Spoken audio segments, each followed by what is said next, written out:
16 دسمبر 1971 پاکستان نے صرف ایک جنگ نہیں ہاری بلکہ پاکستان نے ایک فیصلہ ہارا تھا، ایک ایسا فیصلہ جو 1 سال پہلے کیا جا چکا تھا۔ یہ کہانی گولیوں سے شروع نہیں ہوتی، یہ کہانی توپوں کی آواز سے نہیں ابھرتی، یہ کہانی ان کمروں میں جنم لیتی ہے جہاں فیصلے ہوتے ہیں اور قومیں اپنی سمت کھو دیتی ہیں۔ 1970 میں پاکستان ایک ملک تھا، مگر طاقتیں 3 جگہوں پر بٹی ہوئی تھی۔ ایک عوام جنہوں نے پہلی بار کھل کر ووٹ دیا، دوسرے سیاستدان جو اقتدار چاہتے تھے، اور تیسرا اسٹیبلشمنٹ جو خود کو نظام کا محافظ سمجھتی تھی۔ مسئلہ یہ نہیں تھا کہ عوام نے کیا فیصلہ کیا، اصل سوال یہ تھا کیا اس فیصلے کو قبول کیا جائے گا۔ 1952 সালে রক্ত দিয়েছি, 1954 সালে নির্বাচনে জয়লাভ করেও আমরা দুইতে বসতে পারি নাই।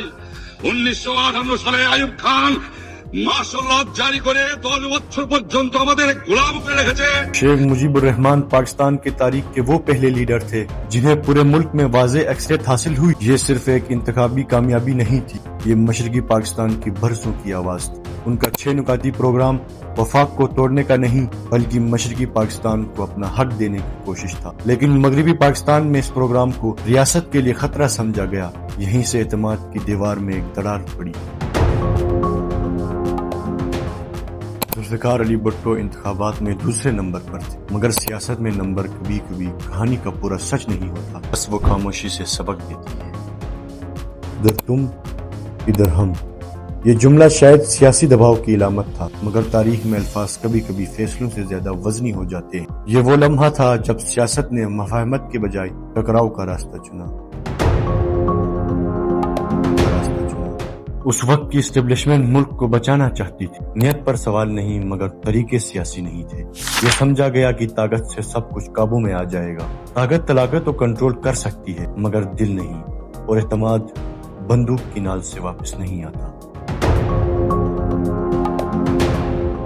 ریاستی آپریشن کے بعد یہ معاملہ سیاست کا نہ رہا، تشدد بڑھتا گیا، عام لوگ درمیان میں پس گئے، اور جب ایک ملک اپنے ہی لوگوں سے کٹنے لگے تو تاریخ میں دوسرا کھلاڑی خاموش نہیں رہتا۔ یہی وہ خلا تھا جہاں بھارت نے مداخلت کی۔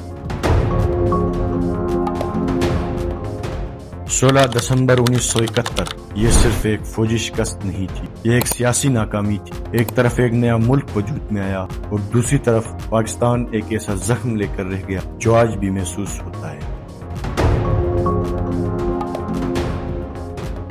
آج کا ڈھاکہ، آج کا پاکستان کسی ایک شخص کی کہانی نہیں یا کسی ایک ادارے کا مقدمہ بھی نہیں، یہ اس لمحے کی کہانی ہے جب ووٹ، سیاست اور طاقت ایک ہی سمت میں نہ چل سکے۔ تاریخ کا یہی دستور ہے، وہ چیختی نہیں، بس وہ خاموشی سے سبق دیتی ہے۔